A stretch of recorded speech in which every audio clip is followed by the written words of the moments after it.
Good evening, everyone. Welcome to the Siddha Veda webinar series. Today, a very interesting topic called consciousness demystified. It's a reflective learning applications. Um, the speaker is Dr. Jagdish Kohli.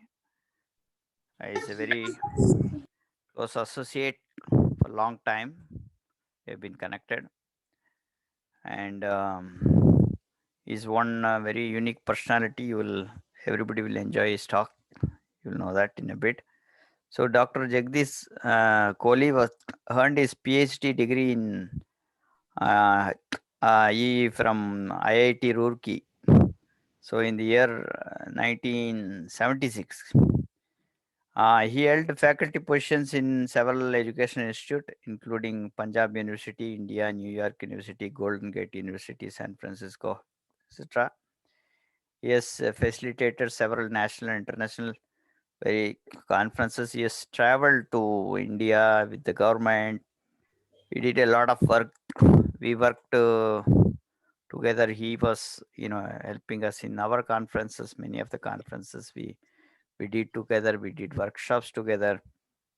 So he is always very active person, very open person to all ideas. He's an open book. That's what I can say in simple words. And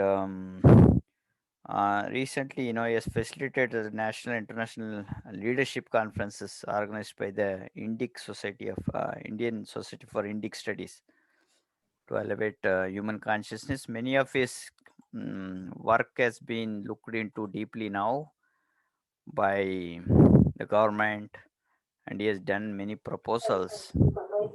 And from long time, he's been thinking about proposals, how to change the education system, etc. So we have been working for several years now on this topic, and he's one person who is ready anytime for helping with the change in the education system.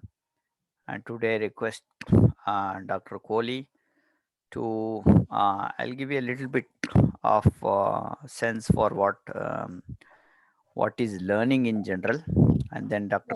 Kohli can take over this.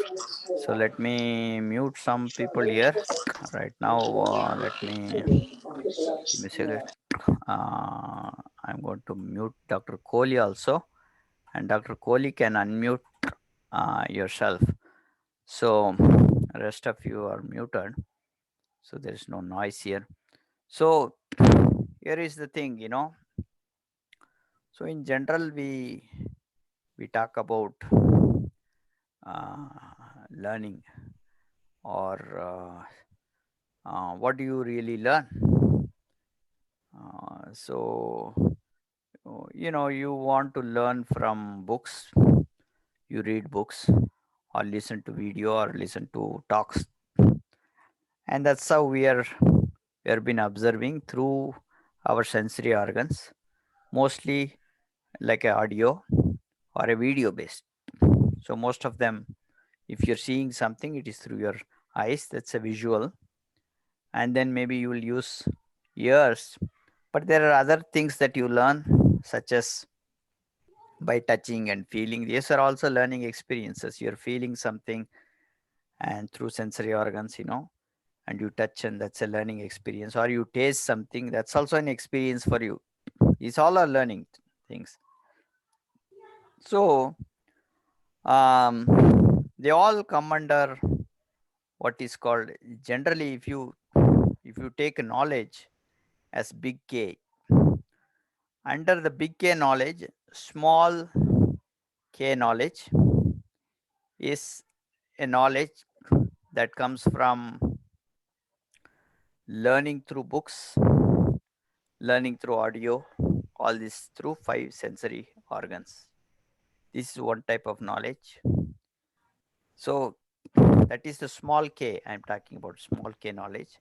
So the big K knowledge will have, under that, you have another kind of knowledge that is coming from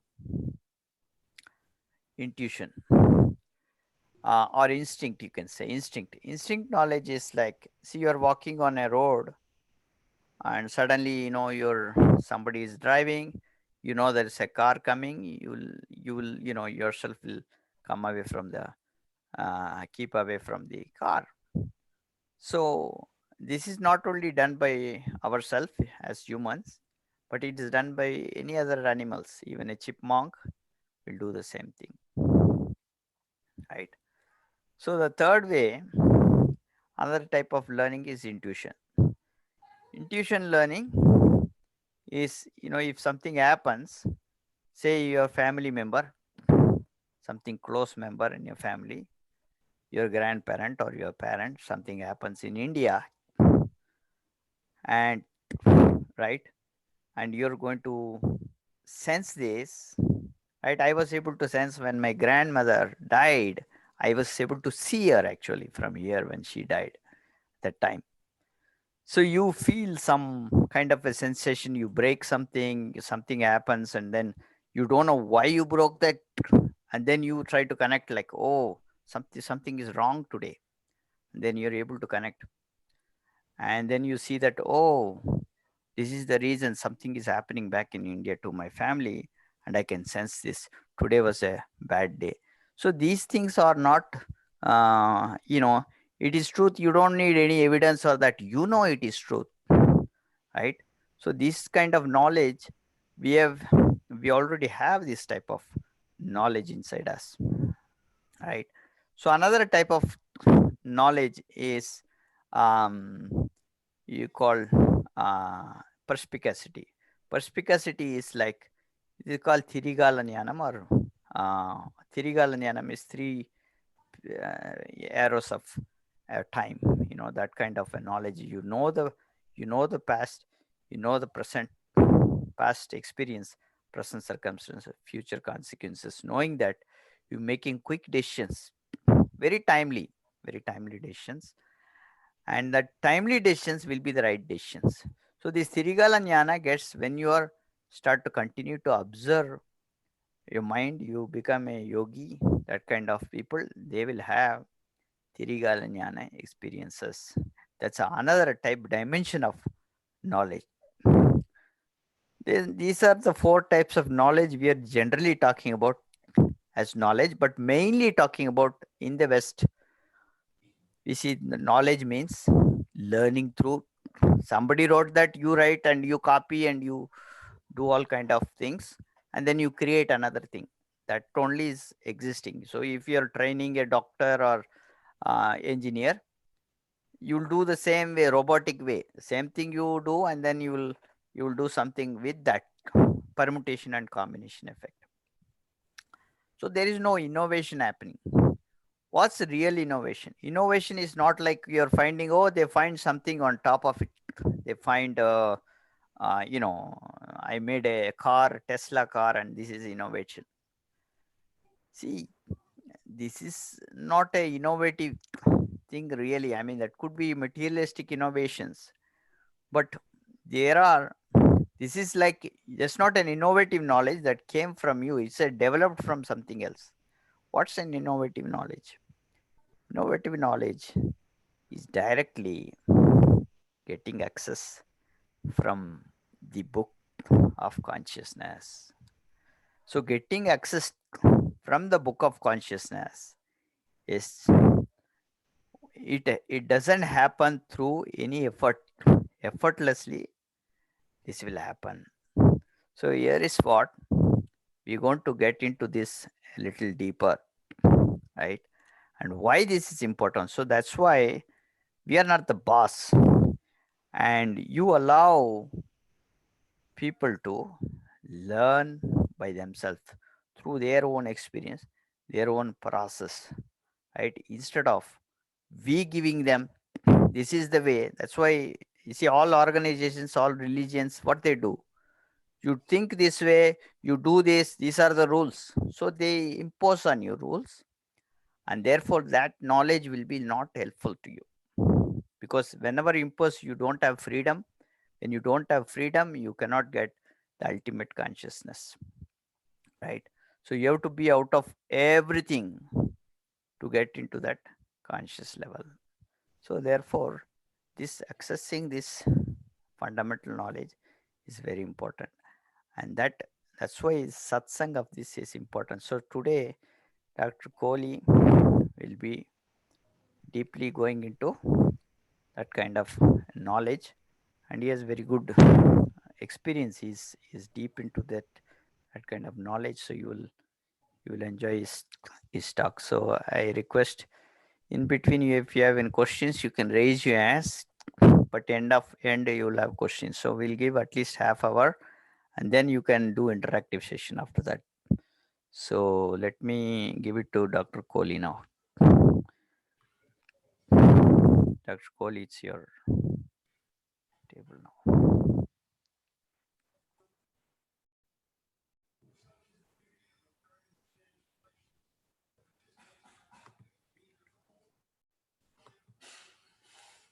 Shan, can I share my screen, please? Can you enable my screen?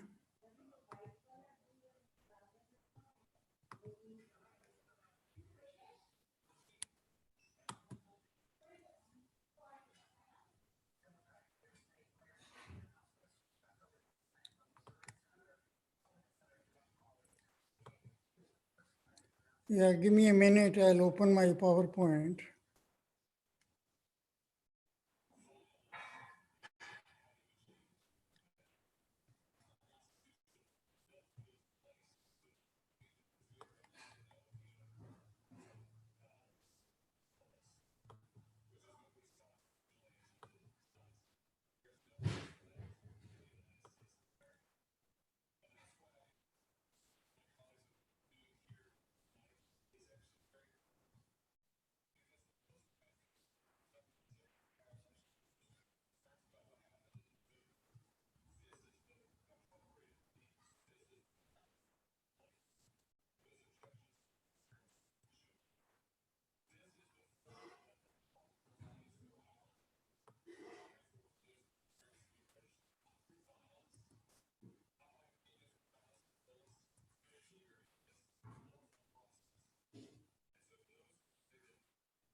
So I think the topic is consciousness, and the total picture of consciousness is defined in this image. And this is based on Adi Shankaracharya's contribution, which he made about 900 years ago. And 2 years ago, I had the opportunity to visit Cochin, the uh, the university there, Chinmaya University. I was invited to speak there. So they showed me the room where Adi Shankaracharya was born.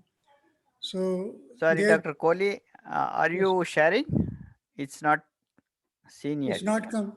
Yeah, yeah. It was there, and now we don't see that. So you do again, share again, please. No, so I'm sharing the screen. Can you see the screen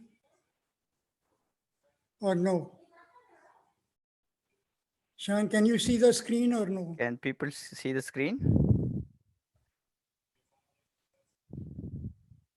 You can use the chat button, say yes, no. So there's no. I was So thinking I was the only person. Yeah. You can do again, project it. I should start again. Yes, right. Again, just project the screen. Yes. The screen is already projected. Now you stop and then again project. You can stop share and then you do.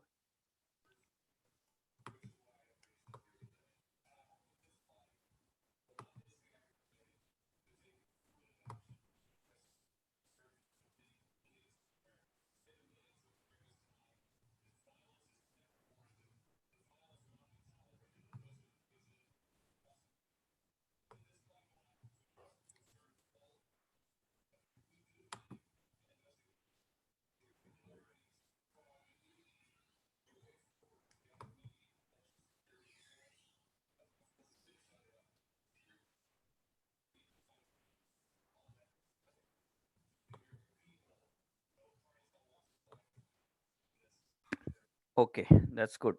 You may go ahead, please.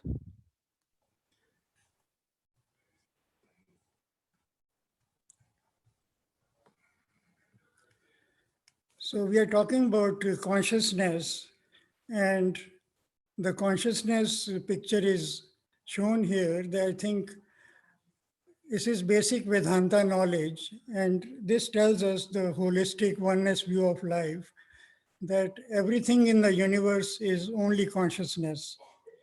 So this is given the name Brahman or the Absolute, and then the same consciousness lives within each one of us, which is called the Atman or the Self. So there is no difference. This is the same consciousness with two different names. This consciousness is eternal, is infinite, and it's immortal. So this is where we want to connect to. This is our purpose of life. Atman and the Brahman are the same thing. And the creation, which is called the Jagat or the universe, is a manifested reality. Is it finite? It is transient and it's always moving. So there are two energies in the universe. One is the energy of the consciousness, and the second is the manifestation of that energy into what is called the Jagat or the universe. So the Jagat is again a temporary phenomena, it's an illusion, and we are all part of that illusion. The only reality in the universe is the consciousness, and the consciousness lives in every cell of our body. There are about 100 trillion cells in our body, and there may be 100 billion neurons which are in our brain. So every one of those things is empowered by the consciousness which is pervading the whole of the universe. So this is a very simple thing to understand, but when we live on the planet and we have been living for centuries, that we have disconnected ourselves from this life energy, which scientists call the unified field of energy, which is pervading everywhere in the universe, is so near and we are living in it, yet we are ignorant and we cannot connect to this. So this is the demystification of the consciousness. So consciousness has different names. Some people call it God. Some people call it eternal energy. It's called shunya. It's called emptiness. Whatever name we can give is pointing to the same energy. Now today we are talking about consciousness, but consciousness is not a subject for discussion because consciousness is the unitary energy, is singularity. We live in a world of duality. Duality can never know singularity. Singularity and duality are two different forces. Singularity knows everything about duality, but duality cannot know singularity. That is why we have the difficulty. Whenever we talk about consciousness, we are pointing to an energy which is infinite, it's eternal, it's always there. And the only way to know about this energy is to become part of it, to be immersed with it. So that is the challenge. Sean, would you please read this slide for me if you can? The purpose of human life. Why are we here? Sean, can you please Yeah. read? Asatoma Satgamaya, Tamasoma Jyotirgamaya, Mrityom Amritam Gamaya, Om Shanti Shanti Shanti, which means from the non being to the true being, from darkness to light, from death to immortality. Om peace, peace, peace. So today we see in the word that we are a broken humanity. We saw this morning what happened in Washington, D.C., how the forces of evilness came out and attacked the humanity. So, what is the purpose of human life? Is that purpose to the fulfillment of the American dreams, the dream of having a home, a big car, and a family, and then that's the end of everything? I think the purpose of American dream, life, liberty, and pursuit of happiness has been totally misinterpreted. We do not know what life means. We do not know what liberty means. And we do not know how to pursue happiness. So we go back to scriptures and try to find the meaning. What is the purpose of human life? Why are we here? And this is being captured in this prayer, which is from an ancient Upanishad, which is thousands of years ago. So the first line is Astho Ma Sagmaya Maya. Please take me from non being to the true being. Take me from the duality of this world to the non dual world.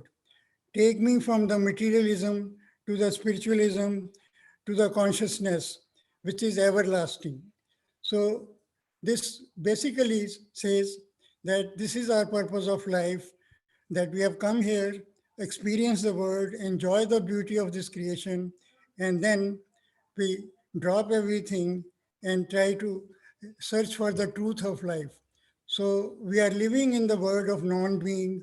We are living in the world of duality, which is illusion, and our purpose is to go to the reality of life. So we have to search for the truth of life. That becomes the purpose of life after we have fulfilled our material requirements. So I went to the Punjab University, I got my education. The motto there was from take me from darkness to light. Our life we are living on the planet today is called the dark life. We only have 10% understanding of the reality of life. 90% we are living in darkness. So our purpose of life is to go from darkness to light. And then the next one is take me from death to immortality. That if we do not understand the meaning of death, we can never enjoy life also. So we are immortal in our sense that we are consciousness is always immortal, is always there, it will be there, whether we exist on this planet or this planet exists or not. Consciousness is infinite, it is always present, it will always be there. So do we want to merge with that immortality and become one with the creator or the creation of the creator of the life? So then in that sense is Om, peace, peace, peace. Now everybody is looking for peace. The whole world is says peace.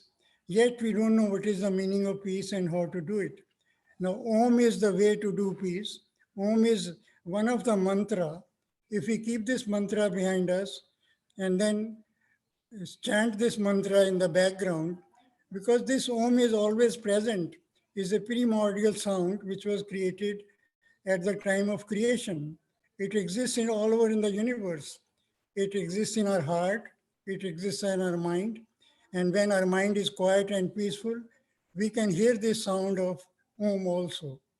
So the solution is here, the problem is here, the vision is here. Everything is captured in this single slide, which is a prayer to the God, which is mentioned in the Upanishads. So whenever we have humanity has problems, we go back to the scriptures.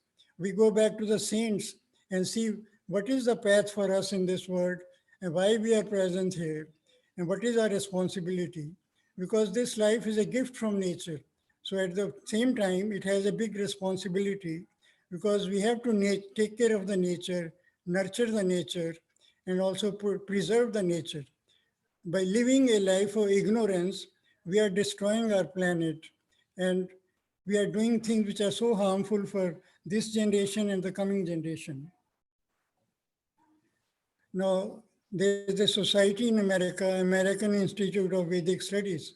Their motto is the same, take me from darkness to light. So, Shan, would you please read, there's a quote by Buddha at the bottom. Thousands of candles can be lit from a single candle, and the life of the candle will not be shortened. So, our purpose as when we are sharing knowledge, we are facilitators of sharing knowledge, but we reflect on that knowledge, and by reflection, we create more reflective learners and reflective leaders. And that is required in the society today. We don't have reflective learning, as Shan explained before. How do we learn? Not from the books. We are learner by nature. Nature has given us but we are learning only from the outer world. We do not understand the meaning that our learning happens within. So that is the thing which is missing in the education system, and we have to prepare the reflective learners to impart that knowledge. So this is again coming from one of the Upanishads, that when the human being is created, it goes through several stages of creation. Our body is made of five different elements or five different energies, and it starts with the consciousness which is on the top, which is infinite. And out of that infinite, this whole universe is manifested, which is only a small part of the total consciousness energy. And it may be 3 or 4% of the whole consciousness, which is manifested as universe. As a human being, the first thing which is created is called the bliss body. And this is the causal body. And that creates the wisdom body. A part of that wisdom body is also a knowledge body, which is a small k. And then there's the mental body. And there's the energy body and physical body. The bliss body is called the Anandamaya Kosha. So that is our true reality. This is the one which is given to us. This is one we are born with. And out of that bliss body comes the wisdom body. And wisdom body is again the Vijnanmaya Kosha. And then the mental body is the Manomaya Kosha. The energy body is our pranic body, which is a vital energy. And then the physical body is the gross body. So this picture itself clears how consciousness manifests in the world. And bliss is our true nature. We are children of bliss. But what has happened by living life on the planet ignorantly for centuries, we only know the physical body. We know pranas are there, but can't do anything about the pranic energy. But the mental body is the one which is the source of our all problems. We have cultivated this mind in living in ignorance, and that's what is our source of trouble.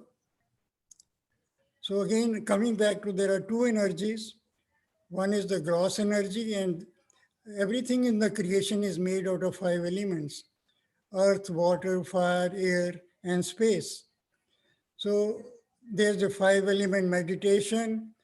We have to preserve the water, the air, the everything. We are polluting everything by living in ignorance. So then we ask the question, who are we and what is the purpose of our life on the planet? So again, as I said, there are only two types of energies. One is the consciousness, which is the non-dual reality, and the other is the duality. And we are made out of duality. We live in duality when we die in duality. The consciousness never touches us, which is the purpose of life, is to connect with that consciousness, which we also call it the liberation, or we call it moksha, or whatever name you want to call it. It's a very simple process, and scriptures have made it more complicated. All the spiritual leaders today, they have made a spiritual business out of this, and they are not serious provider of spiritual knowledge, and they have some spiritual business interests rather than preparing people and guiding them in this life. So I talked about the Manomaya Kosha. So Manomaya Kosha is the subconscious mind where 90% of our understanding of life lives, and that is cultivated in ignorance, and this becomes a mountain of ice. This mountain of ice can be all melted, provided we shine the light of consciousness, so that we become the observer of life, and nothing can touch us in this world, and there can be peace and also tranquility and everything calm in the world. Now, the way to reach that consciousness is called the process of reflection. So reflection is a process of observation to gain clarity of life. Now, you see in this image, there's the moon shining and then the lake. The image of the moon appears in the lake. Now, we all are reflectors. We look into the mirror every morning, and then we just look at our physical posture, we look at our eyes, we look at the skin of our color, and then we stop there. This is called superficial reflection. Uh, We are just looking at the outer image of our body. The inner, everything is happening inside. Again, trillions of cells and billions of neurons, they are all vibrating within our body. These are all vibrations. Every cell can be individually identified and has its own power source, which is empowered by consciousness. So, in this case, our mind is compared with this lake. Now, you throw one stone in this lake, and then the image of the moon will be distorted.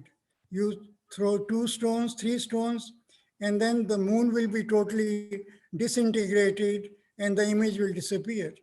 So our mind works like that. Our mind, again, has to process thousands of thoughts every day. Every thought is like a throwing stone in the lake of the mind, and the mind's tranquility is disturbed. It cannot see the reality. It cannot see reality as it is, and it sees a untrue image of reality.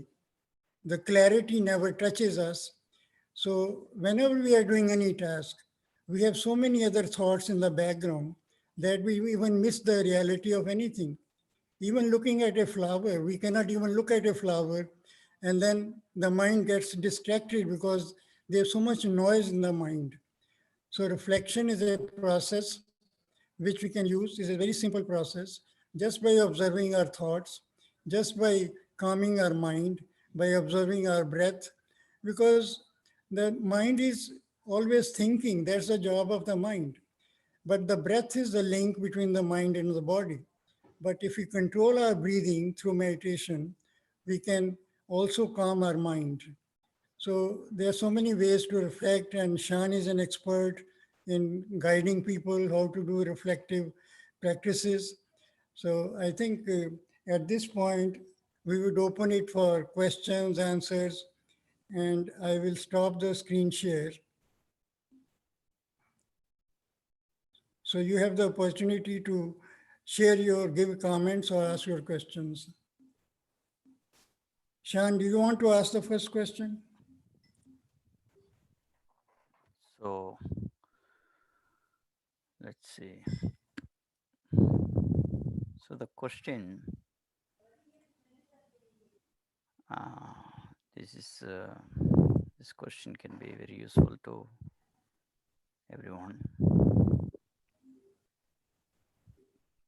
So I'm a businessman, and I wanted to solve my problems.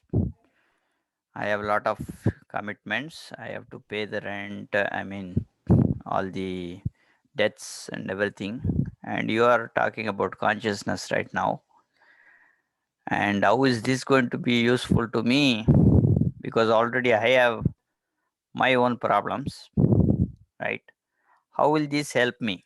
So, You know, I, so what we are so describing is the what is going on in the world is called the field of duality. So while whatever activity we are doing, we are either teaching something or we are a businessman. What is our purpose of life? We want to be happy at the end of the day. But all the business activities bring stress. They cause disease in the body. So when we are doing something for the good of the humanity, our goal is totally different. Every business is for the good of the people and good of the planet. If that is the business model, then we will definitely connect with consciousness because that's the only source which provides that peace of mind. So every businessman has to have some understanding if they want peace of mind. Otherwise, the mind is already out of control and the stress. And look at the number of diseases in the world, the psychosomatic diseases. Businessmen are going, they can't even sleep at night. So this is what the importance is, that if you want peace of mind and also do work morally, ethically business, we have to connect with the source of life and have some sense of spirituality, that we are spiritual beings. We are here to experience the humanity And when you look at the humanity is a broken humanity. So then it comes our jobs to spread this knowledge and share with people how to bring peace in this world. Next question, please. Thank you. Next question from audience. Raise your hands. There's a raise hand button. I find myself in thoughts from waking up till sleep. How to get consciousness state, Rajeshri? So that's the question. So again, we go back to the reflection because we get what depends 20, 30,000 thoughts every day. So these thoughts are like throwing the stones in the uh, lake actually. And thoughts are like, mind is like a lake. So we want to make the mind as a mirror. So when its mind is like a mirror and is perfectly it can reflect, then we can see the divinity within our mind itself. So basic process is that we have to give time in the morning or in the evening. One of the ways to do it is in the evening you spend 5 to 10 minutes. It's called a reflective time. Something happened during the day with a colleague or with a family member, with a child, and it caused you stress. Now, that episode which happened, you reflect on that and ask the questions. Who were the players in that episode? What was said? How was it said? And what was my responsibility in that episode? How did I behave in that episode? Was there other alternatives? Was there a outcome which could have been more pleasant and desirable if I acted differently? Once you come to the realization, yes, there was a different thing. I could have used some better words, some softer words, some different way of looking at the same situation. That would have yielded a better result. So this is called incremental learning. Once we go into this process, then next time the similar events happen, we are very cautious. We are aware that we made this mistake and we are not going to repeat the same mistake again. So this is a process of self-reflection, self-improvement, incremental improvement, and eventually the thoughts which are bothering us all the time, because our mind is like a monkey mind, is jumping all the time. So the monkey mind, to calm it, we have to use our breath. We get into the breathing exercises, and that will calm the mind. So there is no shortcut. Action is very important, and that action is an inner action. See, the change, or we want to transform from being unpleasant, uncontrollable mind to a calm mind. So we need knowledge. Knowledge is available to we share by Shan shares, a lot of people share their knowledge. After knowledge, we need some kind of a vision for our life. We want peace of mind. That is our vision. Then we have the courage. We have to have the courage and deep desire. Yes, I can change. I want to change. And then it's called the action. So it's a very simple equation of life. Without action, no change takes place. We go to college, we get degrees, we spend 10 years, 20 years, 30 years of life learning. Here we want to calm our mind. We can't even spare 10 minutes every day. This is not good. So this is the solution, that we take charge of our life, we reflect on what is happening around us, and then we drop all these silly ideas, whatever in our mind, how to respond to the world. We are become reactionary human beings. We are impatient. Somebody says something, we want to give it back right away. So this kind of a thinking does not bring any peace of mind. It creates stressful life. It creates diseases in the mind. It creates diseases in the body. Psychosomatic diseases, 80% are the creation of the mind. They are not real. They are created by the mind. Next question, please. Yeah. Next question, you can raise your hands. In the meantime, I'll ask a question so you can. So I'm changing. I see the change. My family is not changing. They are giving me trouble. Right. So I'm meditating and doing everything, But around me, the family, they are just going the old way. They're shouting, they're doing, and they are pulling me to them. So now what we do? So that's the question. Yeah, that we are explaining a very, I think, real situation in life. And there are so many members in the family. Even sitting on the dining table, we can experience that we always say that we should eat food in silence. We should not be talking while we're eating. So you tell your wife or your child, please don't ask me any questions while I'm eating. They say, is this the way to live in this world?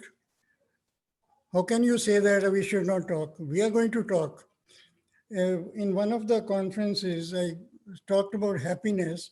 A gentleman came to me afterwards that my wife gives me hard time. She yells at me. What should I do? Should I stay quiet? Should I be silent? I said, it's a very difficult situation. You have to look at the situation at that time, what is the response should be. Sometimes you might have to yell back, sometimes you have to be quiet, sometimes so you have to be aware what is the situation is. Now, within our own family, if we are bothered by other people, then we are not conscious of what's happening. We have to have full resolve and full control on ourselves. It's easier said than done, but with practice it comes.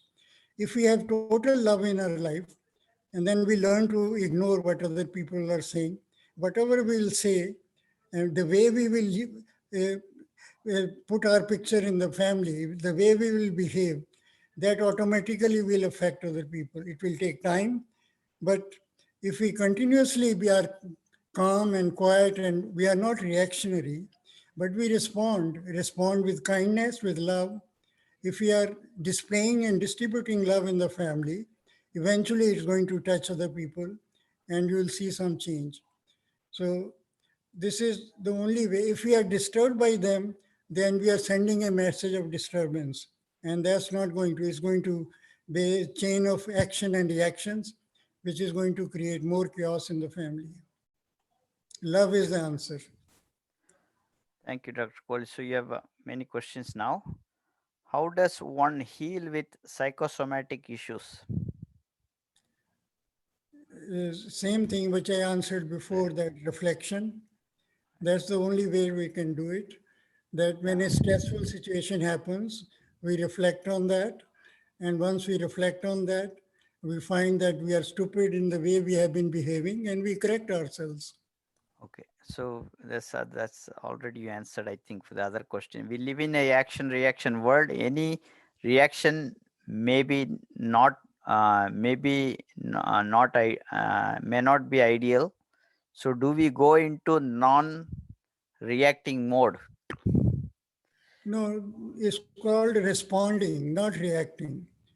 We respond to the situation. Response and reaction are totally different things. Reaction is instantaneous, it is thoughtless. And when we respond, we give a break, which take a few seconds. And then we respond with the higher energy of consciousness that we are not the body, we are not the mind, we are pure consciousness. And our purpose of life is to heal ourselves and the heal everybody else we come in contact with. So that kind of a thinking will help the mind actually. So what are some practical exercises that you do to grow a reflective mind? Yeah. One is the mind is busy all the time. So we take a break. When we take a break, we get rid of all the thoughts for a few seconds and then for a few minutes. If we can stop our thoughts for 2 minutes, it will totally energize our brain and mind.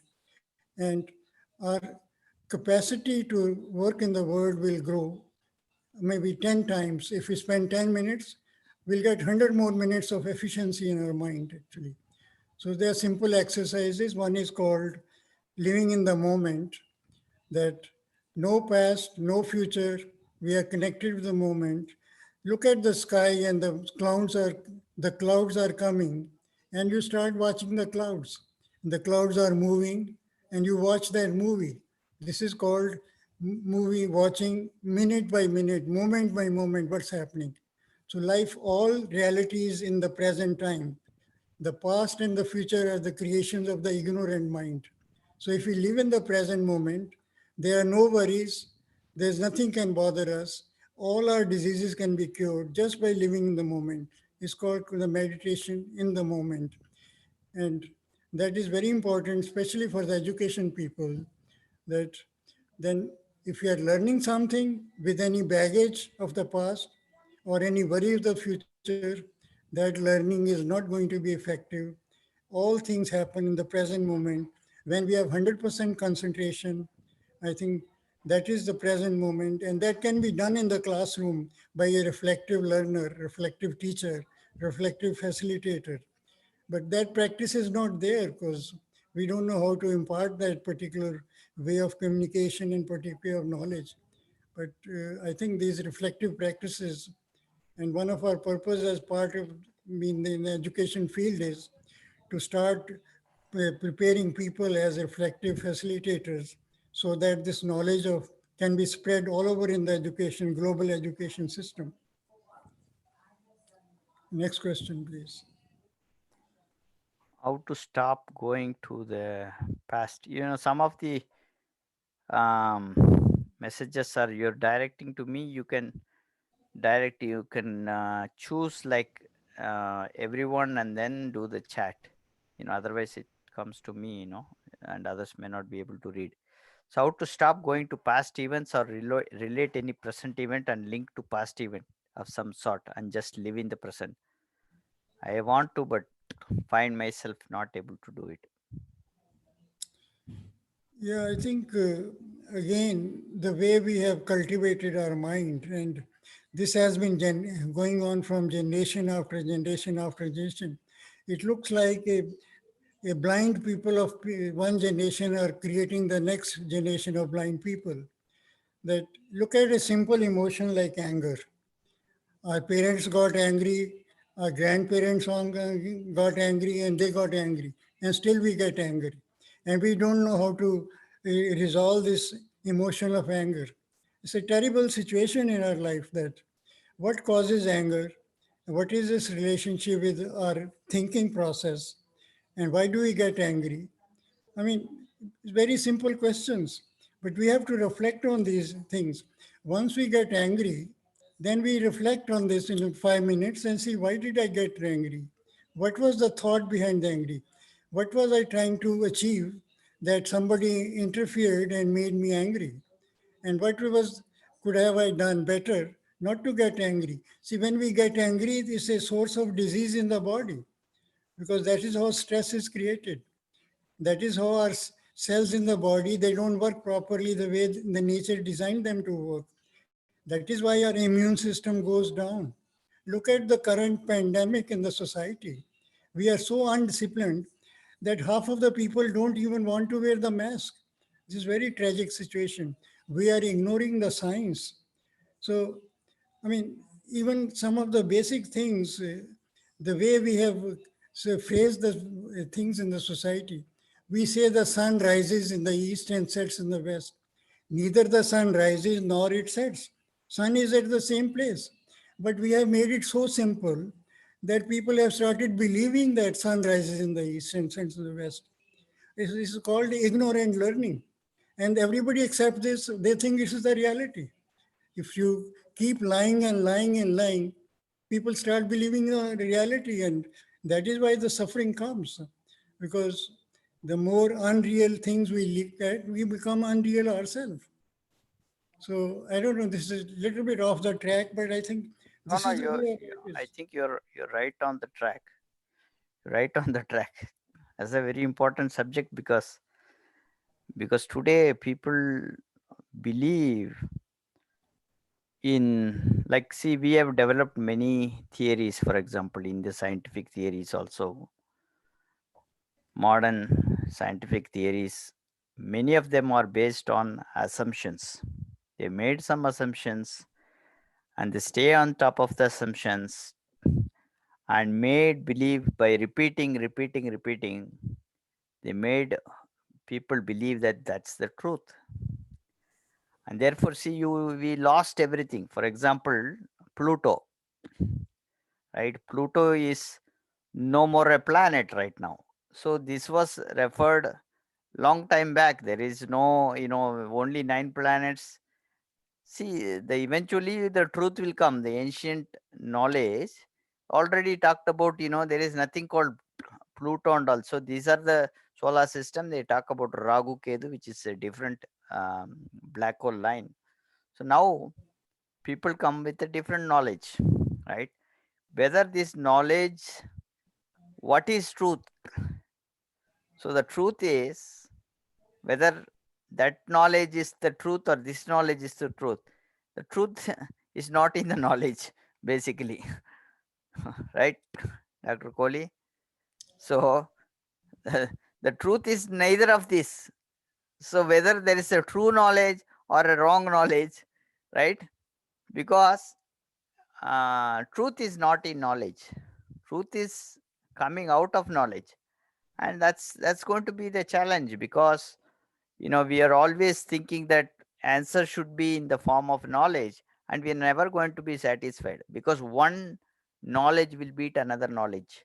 You see, one knowledge, whatever somebody speaks, another person comes with some other knowledge, and then say, oh, you think that the other person was bad and this person was greater, and then another person will come. This is what is happening in the gurujis and everybody. Somebody is showing intellectuals, and then they will have more people around them, and then you start to believe this is the guy. We have to hold to this guru, and then another guru will come and he will take over. All through knowledge only. So knowledge is never going to be useful to anyone, and it may be useful for little things that you do for life, but eventually if you give up knowledge, what is taking us will lead there. What do you say, Dr. Kohli? Yeah, this is the drama of duality, which is all illusion. We are living in illusion. So we don't know, because if we are an illusionary life, we have to touch some reality. And reality is only one. The reality is the consciousness. Rest is all duality. So when we live in duality, we have to be aware of there's something beyond duality. And that happens only when we go beyond the mind. As long as we are living in the mind is born out of duality, and mind is the cause of suffering. So if we want to get any pleasantness in this life, we want to create a peaceful life, then we have to stop this activity of the mind, which is the thoughts, the desires. Now, Buddha said that the all the things which are happening in the world, the desire is the source of all the problems. There is suffering in the world, and there's a cause for suffering. The cause for suffering is the desire, and there's a way out of suffering. So these are four noble truths by Buddha. Now J. Krishnamurti comes along and he says the same thing, but he never uses any scriptures or anything. He says it's a common thing. Awareness is all that we are. He calls it choiceless awareness. That means there's only one reality. And then one reality is the consciousness. So, and then he says, the consciousness means that get rid of all the thoughts in the mind. We are not the mind, we are not the body, we are pure consciousness, and that's what we are, and that's what we should be, and that's what our purpose of life is. Take me from darkness of light, which is the 10% of reality we know, take me to the 100% of light, which is the consciousness of life, or take me from mortal to immortal, from the death to ever kind of a final reality, which is the truth of life. So truth is only one, which is absolute. We live in a world of relative truthness. The falsehood and reality are part of this dual world. But as long as we are in this world, there'll be conflict. There'll be all kinds of desire is the source of all the conflicts in the world. Desire is the source of conflict within the family, within our own heart and mind. There are so many desires which are causing a turbulent and also a life full of, again, turbulence and impatience. So these are very deep topics, and we have written two books on that. One is Reflective Education, the other one is Healing the Human Heart and Mind. And these books were written only recently. They are available on Amazon. And we are writing another book on compassion. What is the compassion? There is no compassion in the world left today. So, how to achieve that compassionate state? What are the processes? What kind of a meditation? A simple meditation is called let go. We can't even practice let go. If somebody says us one thing, we want to give it back in 10 different ways. This is called reaction. And somebody has a evil mind and is throwing garbage on somebody else. This is his or her problem. Why do we accept that? We don't have the fire shield that we can protect ourselves from the outer garbage. Once we take that garbage in, then that is the source of our problems. We are living a life outside in. We are taking all the garbage from the world, we are populating a subconscious, and then we throw that garbage out in the world. Whereas our purpose of life is to, from inside out.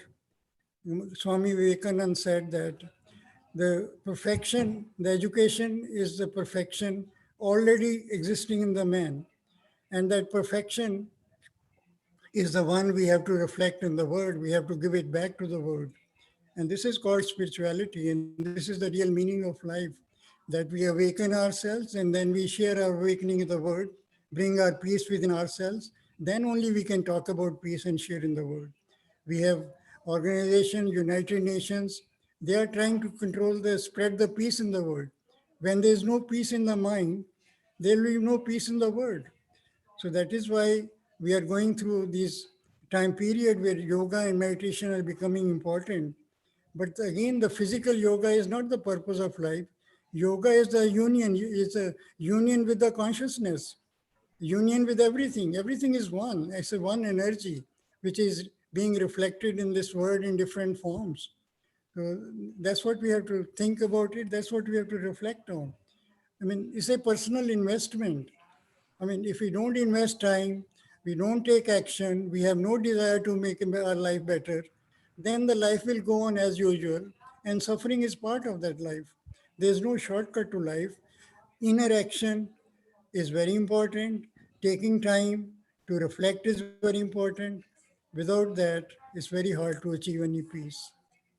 Okay. Thank you, Dr. Kohli. I think we'll stop the questions right now. We're running out of time, so we'll have one more panel discussion sometime later. Yeah, Okay, it's a so very we'll have deep to. topic. We can have several So discussions because yeah, the yeah, mind is the main thing. We can talk of about the course. mind and the ego and all those things. Right, definitely. I mean, actually, at least this is the satsang. Maybe even though we talk about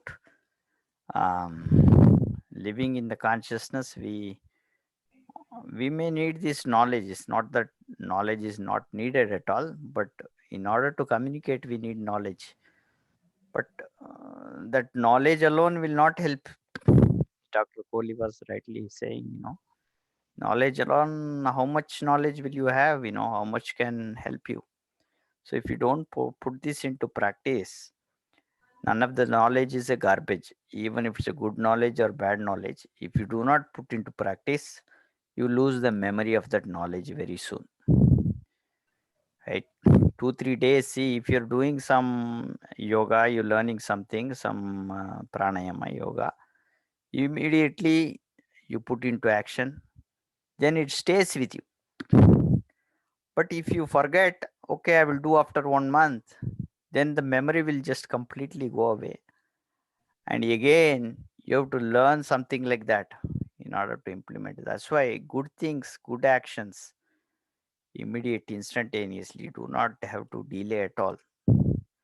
And every time wrong things, you have to give up instantaneously, immediately. Then everything will be fine. So thank you, Dr. Kohli, for enlightening all of us. Dr. Kohli has already been, we went to different kind of places in Society for Scientific Exploration. We presented papers together. We stayed together, in places. We were in Dr.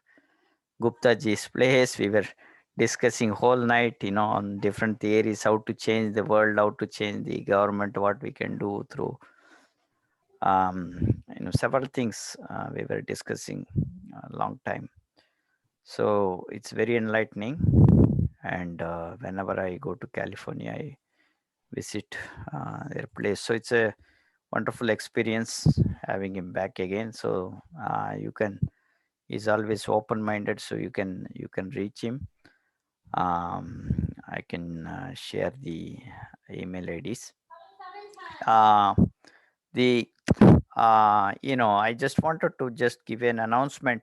So we will have one session of silence you want to experience. We had like 10 days silence just a couple of days back. We finished the 10 days silence, and people are really who attended that, uh, really they feeling very deep experience with consciousness. They want to they seeing shift already.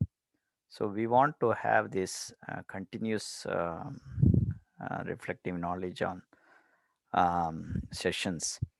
So once in a month, first week, the Sunday, the first weekend Sunday, we're going to have 1 day silence. Here, reflecting knowledge only. We are only, as Dr. Kohli rightly said, we are only facilitating, and you do the thing by yourself. And that's what we're going to do. That's what we did for the past 10 days. It's I just facilitated and everybody did. There is no something that a leader or you led and I am the guru, I'm going to bless you. That's not the way. You lead is a guru inside you and you catch hold of that. So that's where we facilitating this. So that will be every month. So if you have time, you attend and see. 1 day, if you can attend, then there'll be, very good experience. Every quarterly, we wanted to have a weekly, 1 week, full week of silence. And every year, we want to have a monthly silence, 1 month. So it could be in a location or it could be for a remote or partly remote and partly physical. It really doesn't matter, physical and remote, all it's all same. So and we are going to bring the people interested in joining our advanced diploma in holistic integrated medicine this year. Is going to be a very wonderful opportunity. We are linking with the government. We are already working on government of India, to have an MOU which can also be part of the program. And we are designing. It's taking its own time, and but it is all happening. But it will be a joint degree from 2 to 3 universities. Right now, at least we have 2 universities. Yeah, Yoga Samskritam University is there, and Yoga University of Americas. They are also open to this. So we can give a joint degree, diploma degree for the students, and we will have several speakers, including Dr. Kohli, on different subjects.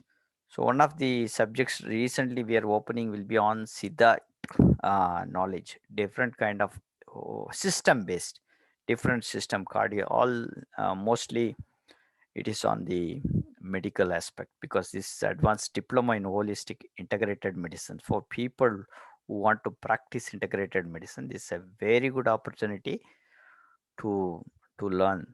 It's a one full year diploma course. So this will be starting next week. So you will get the circulation soon. And the first speaker will be Dr. Selva Shanmugam, whom you probably know. And then we will have Dr. Shivaram and Dr. Anmuganapadi and Dr. Rajaram Kannan. They all are amazing experts in each field. And then we'll talk about consciousness and other. So these are advanced topics. So we'll come with basic thing, and then advanced knowledge. How do you heal?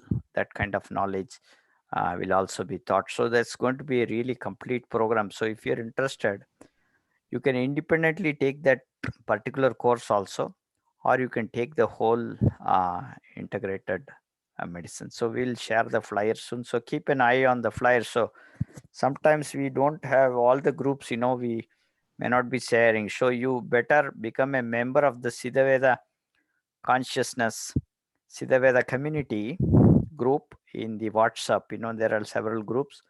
You can join one of those groups, because there are other groups also we share, hundreds of group.